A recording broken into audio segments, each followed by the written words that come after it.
It's July 24th, 2024. I'm with Mr. John J. Jeckovich, and we're reading his book, Their Mother's Sons. We're on chapter 11, which is titled Passwords, Killed in Action and Hospital Bound. It's a long book. It's about 900 pages, and it goes from the time that Mr. John Jeckovich was in kindergarten to his retirement. Would you like to read it, or would you like me to read it? Go ahead, read it. You read it. I need your dog tags before I proceed. Do I? Your dog tag number. 420965. Perfect. We're picking up on chapter 11, page 328. This is docu-series 134. I found out that we're in Manhay, and somehow in the confusion of the last 2 weeks, we have become separated from the 18th Airborne Corps and had drifted into the 7th Corps sector. The boundary between the two corps was a highway that ran north and south. This is when Mr. Jeckovich is in the action right now, the Battle of the Bulge. It's the coldest winter in Germany in 20 or 30 years. Belgium too. And it's almost impossible. What, do you got the firemen up here? It's almost impossible to dig a foxhole or a trench. At this point, that Mr. Jeckovich hasn't had a warm place to stay in probably over a month, and it seems to be that the German firing is getting less and less every day. And at this point, Mr. Jeckovich thought that the worst is over. Little did he know it wasn't. Little did he know it wasn't. True to his word, hot chow was brought up in Amerimite containers, and we enjoyed our first hot meal in weeks. After getting our fill with plenty of hot coffee, Who's those guys over there? things did not look so dark and dismal. We posted a guard along with the riflemen from the 7th Corps around the village. For the first time since we arrived in the theater, we slept in a long room with a roaring fire in the fireplace. The next morning,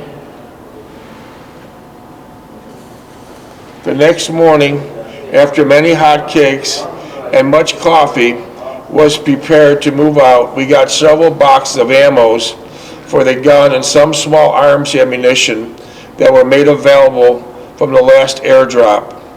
We were still detached from the division and still assigned to the 18th Corps. So at this Battle of the Bulge, this was Hitler's last ditch effort to make an attempt to win the war. But what Hitler thought, if he did not win the war, he would kill many, many Americans, which is true. The Germans had about 1,000 tanks there, Panzers, and over 600,000 men, which over 300,000 were killed and many were disabled. Many of the German soldiers simply gave up. They ran out of fuel, food, and unfortunately, some of the German soldiers were as young as 12 and 13. 12 and 13. And this was the final day for Adolf Hitler. He would basically go to his castle or his beautiful bunker, and him and his newfound bride would commit suicide, and under his final orders, he was to be drenched in gasoline and set afire. So we're getting close to that now. The next morning, after hotcakes and much coffee, we prepared to move out. We got several boxes of ammo for the gun and some small arms ammunition that were made available from the last airdrop. We were still detached from the division and still assigned to the 18th Corps. We had changed our status so often that we really didn't know where we belonged or what command structure was. We were told to attach ourselves to this outfit or that brigade, and we did so, with the full understanding that as part of our job, we did it willingly and enthusiastically and to the best of our ability. I did not have the slightest idea where Post was or if he was well. Post was the soldier. Driver. Post was the soldier that brought you all the supplies, correct? Yeah. Okay. I found an aid station and had someone look at Leip's hand. I was told that they were not bad at all. It was a superficial wound at best, and he felt a bit for his, as he was fit for duty, they said. They stuck him back on the front line. Leip did not want to hear that and stated once again that they were tender and sore. I gave Lester the receiver, and Leip agreed to carry several boxes of ammo. We were moving up to the roadblock at Bastogne Highway and Belle Hay for 4 miles to the south. We could hear the P-47 Thunderbirds buzzing about, and were told that served the 2nd Panzer Armor's cars and trying to break through the cut in the road. The woods were so thick on both sides of the road that the Germans were forced to use the road. What did that mean? The woods were so thick on both sides that the Germans were forced to use the road. They just couldn't get down in the woods. Yeah. The P-47s were aware of the heavy concentration of German armor getting ready to smash through the series of the roadblocks that were set up to stop them.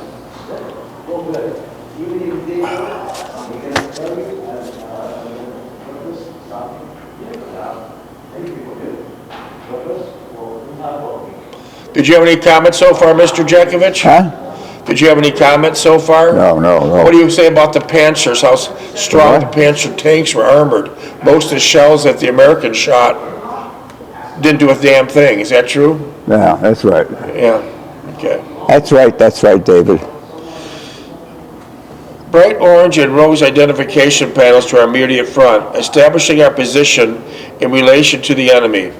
We were hunkered down in the bunkers from the tanks in our own P-47s. The fighters were known to fire short of their target and hit friendly troops. Did you see a lot of friendly troops get killed? What? Did you see a lot of friendly troops get killed? Friendly troops from the P-47s. Did you see friendly troops getting killed or injured? Say again, what are you saying? The P-47s, in a matter of minutes, the P-47s were swooping down on their prey, the bombs finding their targets. The bullets from the machine guns in a chant to death. Oh, the planes are shooting out there. Friendly fire killed a few troops. Yeah. You witnessed that, right? 3 of the P-47s dived again, and their cannon fire beating a path on a snow-covered ground below them.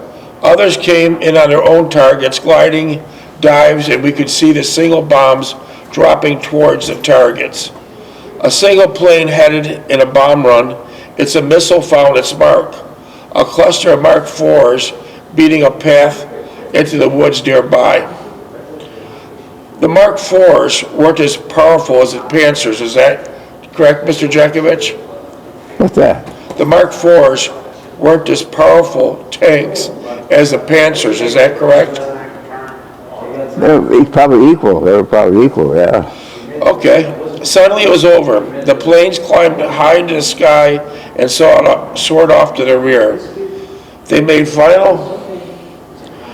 a final strafing run and drove off into a distance to join the comrades.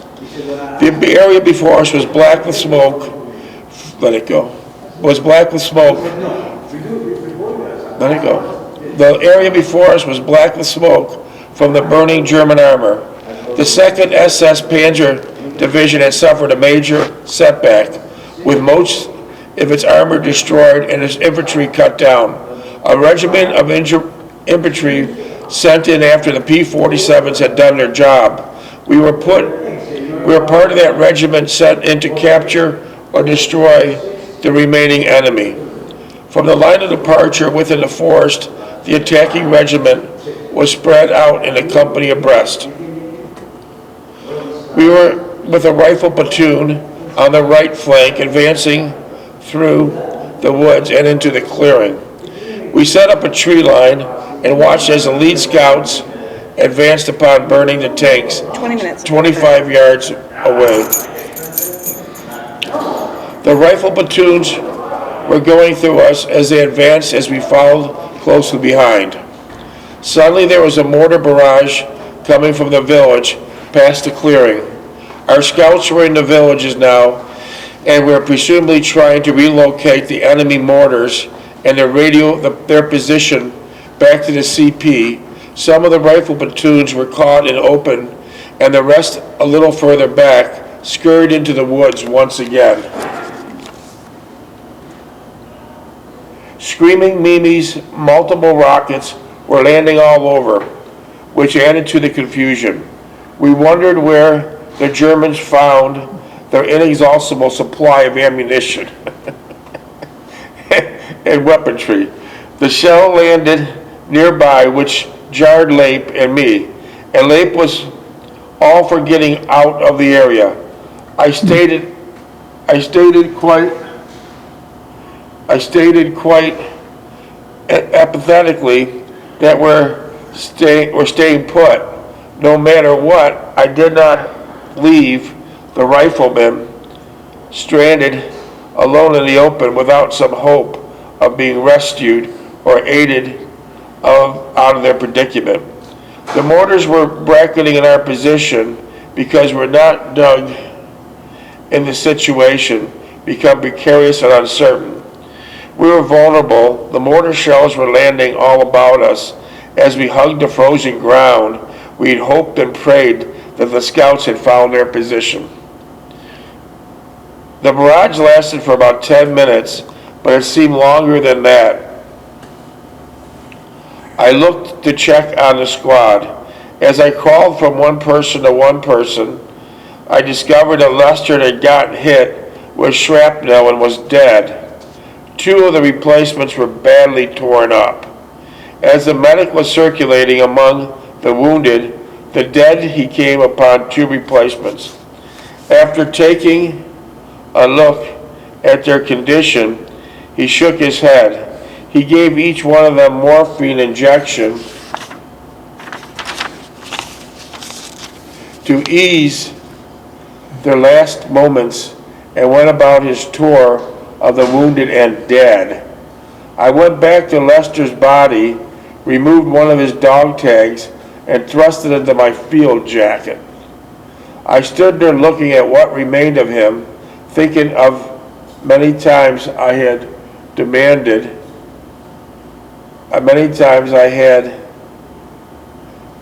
upon him, and he never let me down. He was a good soldier, and I would miss him greatly. I also retrieved the dog tags of two replacements. I barely knew their names, but somehow, somewhere, someone will miss them terribly.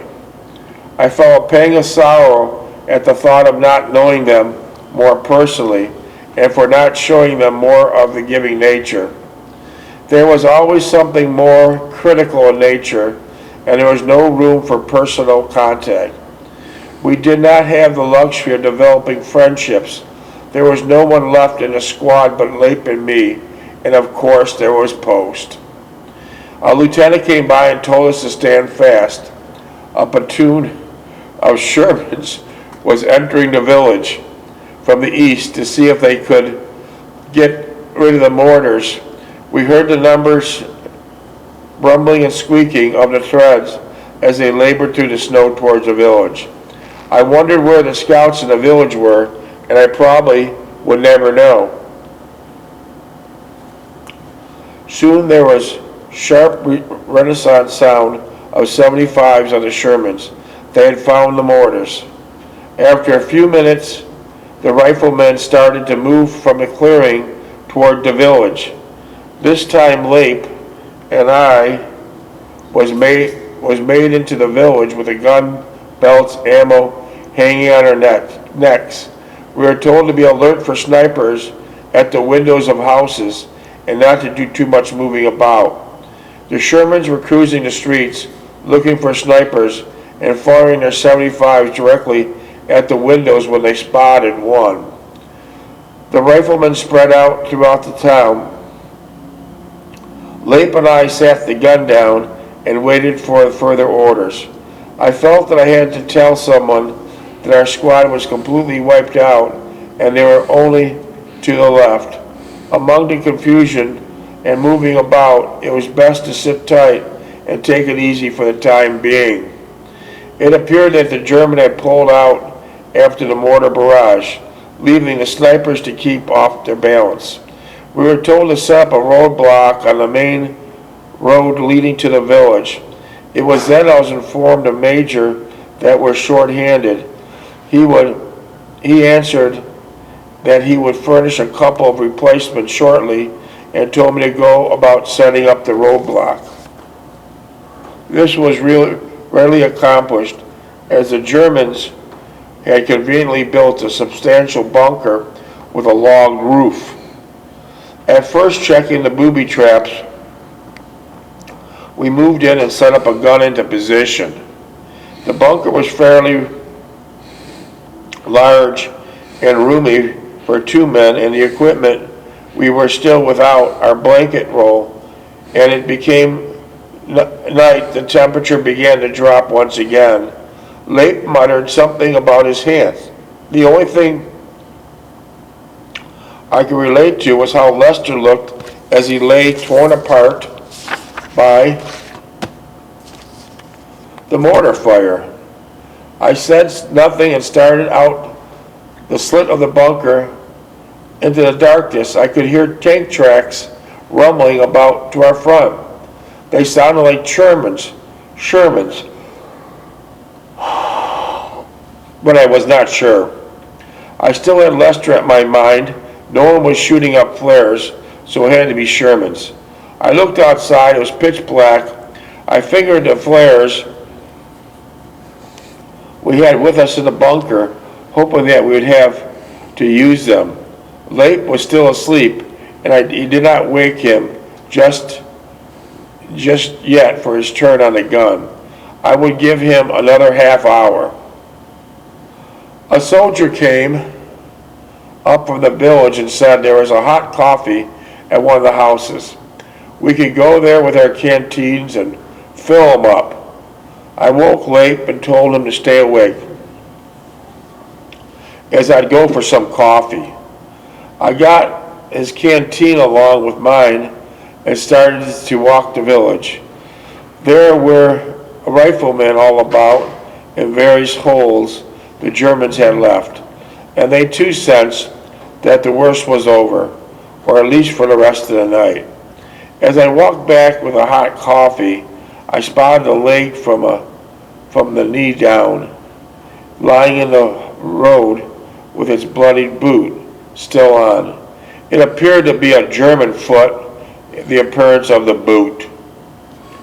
It was a makeshift mess kitchen set up with the confines of one of the small houses and was not completely destroyed. Several field gas stoves were burning, brewing gallons of hot coffee. It was warm inside, and I felt it good to where it was warm. I lingered for a while, enjoyed the coffee, and I filled both the canteens and started to the bunker. Leip and I sat crouched in the bunker, drinking the hot coffee and sharing a package of cheese crackers and candy bar. It was quiet. Even the tanks had settled down and were no longer heard rumbling about. No mail. For as long as I knew Leip, which probably went back to our first days at Breckenridge, we never discussed our personal lives or our experience we shared as a gun crew. Somehow, we never had the rapport to sit down and talk naturally about anything, without any pretensions or straining to make conversations. I could talk freely to Frank, and he would reciprocate, but I could not with Leip. Minutes? 10. I had drunk the entire canteen of coffee while it still was hot, then stretched out and closed my eyes. I told Lape to wake me before it got light and to stay awake. He nodded and turned to peer out the firing. In a few minutes, I was sound asleep. The hot coffee has taken away the chill, and I felt warm all over, despite lying on the cold ground. I must have been asleep for several hours when I was wakened by the rifle fire and the pop of the flare going off. Lape said something about German patrol being spotted, and a rifle squad was sent out to investigate. So the rifle squad would set up to investigate everything, right? That's the infantry, yeah, that's the infantry. They'd send them out, no matter what Yeah. type of lead they had to go first. That's E Company, A Company, They would always go first, right? yep. They're the riflemen. Again, the distant fire of an M1 and the rapid fire of a BAR. I checked the gun to be sure that it was not frozen. Knowing I could not fire with friendly troops out there, we're both looking out, but we could not see or hear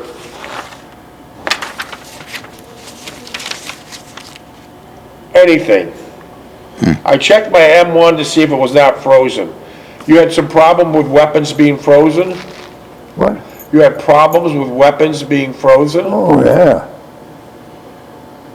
Do you think a lot of GIs got killed because they went to fire and their weapon was frozen? Well, they were told to keep the records protected. Don't put it out in wet snow or leave it all overnight. Yeah. Take it to someplace where it's warm. You freeze that pin up, you can't fire it. My M1, to be sure, was not frozen. Slammed around into the chamber and put on a safety. Lape with his 45 would be useless unless they're in the bunker with us, and then it would be too late. So Lape only wanted to carry that 45 pistol, right? Oh, Lape only wanted to carry the pistol. You carried the M1 carbine, and Lape said he wanted to keep the 45. The I 45. told him, no, Lape was a gunner. But he liked to keep the pistol with him. Yeah, yeah. And you told him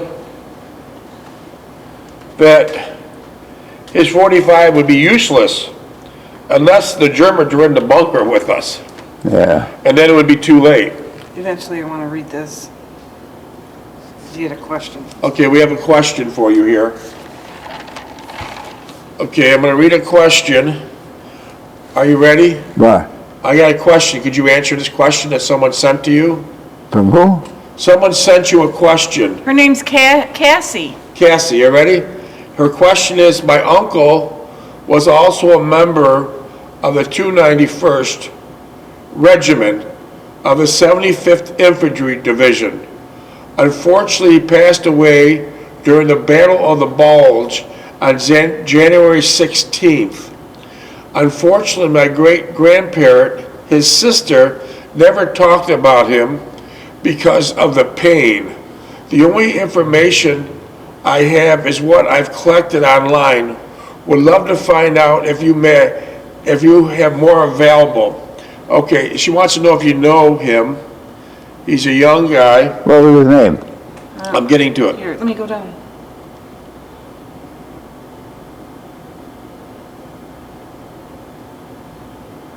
Okay, you ready? Cassie said his name was Private Winford Watkins. He was a medic. Rocker was the last name? Private Winford Watkins. He was a medic. And what, 291st? 291st. Private Winford Watkins. He was a medic. Watkins. Watkins. Watkins. All right. 291st, 75th Infantry, and he was killed on January 16th. That was Private. And he was a medic? Yeah. He got killed? Yeah, would you have known him? Huh? No. Private Winford Watkins. They kind of stayed back, didn't they? Would medics stay back behind the lines until they needed to go up, right? No, the medics goes with the line. Medics go with the line. Oh, do they? Yeah, they don't stay back. Every platoon, every squad's got a medic with them. Private Winford Watkins, he was a medic. Yeah. I've always loved history, but it breaks my heart, all the pain they had faced, but we are so blessed to be able to hear from people like him. Like you. Who are actually there and can tell how it actually was. So she appreciates these videos. She says, please thank John for his service and telling his story. I pray for all the healing of all the scars left behind and good health. Yeah. So the medics would go with the line. I thought they stayed back. No, each platoon had 2 medics with them. 2, maybe more, but depending on what you were doing. So may Private Winford Watkins. Well, how would the medics get, you get shot 15 miles away and the medic's way back, but he's not doing you any good. He's got to be with you. So he's in very much danger. Yeah. So may the Private Winford Watkins. That's where they had the Red Cross on their helmet, on the back. Rest in peace. We're thinking about you today. What? We're thinking about Private Watkins today Yeah. because that relative wanted to know if you might have seen him. You probably did because he had one of those Red Cross helmets on. And what, he got killed? Yeah. Well, Private Winford now, Watkins. what's he asking you? If you knew him. If you knew him. Well, that's a big outfit. I mean, they're spread all Well, it over. was a hell. shot. Huh? He took a shot. She took a shot, and we asked you didn't know him. Unfortunately, maybe we'll find someone listening that does, and we'll relate the message. Yeah. But you probably saw him because you recognized the helmets. They would wear the white helmets with the cross on it. Well, every platoon had 2 or 3 helmets with the Red Cross on it. Yeah, the medics were with the platoon. Yeah. Yeah. So may Private Winford. I could probably recognize it, but I never talked to him, walked to him. I Yeah, don't if you know. saw a picture of him, maybe, Yeah. well, I'll ask her if she can send a picture of him. Maybe she's got a picture. All right. That's a big, terrific regiment. There are a lot of people in there. Who knows? We might get lucky. May his soul rest in peace. 2 minutes. May his soul rest in peace. The medic is with them. That's it. Yeah. A red flare went up about 100 yards to our front. I figured it must have been the German patrol, singling out some sort of message. Again, the BAR went off and several short burst, and we eventually was quiet. In a few minutes, we heard the muffled sound of feet trudging through the snow. I released the safety on my M1 as the sounds got more intense. I could make out several figures coming towards us. A voice shouted, "Don't fire, 2nd squad, 2nd platoon coming in." I could not make out a dozen figures slowly moving towards us. Minutes? Oh, wow. 1 minute and 40 What's that? seconds. The 2nd platoon was moving towards you and you didn't know if they were good guys or bad guys. The 2nd Well, they platoon. didn't pass me, did they? Wait, a voice shouted out, "Don't fire, 2nd squad, 2nd platoon coming in." I could now make out a dozen figures slowly moving towards us. "Take it easy, guys." That was a patrol. That was a patrol coming back. He said, "Take it easy, guys. The Crouch are long gone." The lead figure muttered as they passed our bunker. They were headed for the kitchen for some hot coffee, not even saying if they encountered any German or if they had any casualties. I was thankful for the remark that they made about the Germans being out of the sector. At least the rest of the night would be quiet and we could get some rest. Minutes? Yeah, we just gonna need to wind it up. We don't need to read anymore. We'll leave it off of where it's at right now. I think it was How many really seconds? nice. 30. All right. And I thought it was really nice for that lady to ask John. Very nice. Very nice. And someone listening might know. Somebody might know of Winford Watkins. Yeah. What's that? Private Winford Watkins. Someone listening might know and they will relay the message Yeah. of the medic, Private Winford Watkins. Someone might. You're looking for somebody in the haystack. There's a lot of people. Yes, but around, who yeah. knows? Who knows? We found people that came to us from Paris Well, And a Brett, company had 300 guys and 350 guys in it. well, Multiplied by a regiment, Listen. that's over 1,000 people in a regiment. I'm optimistic.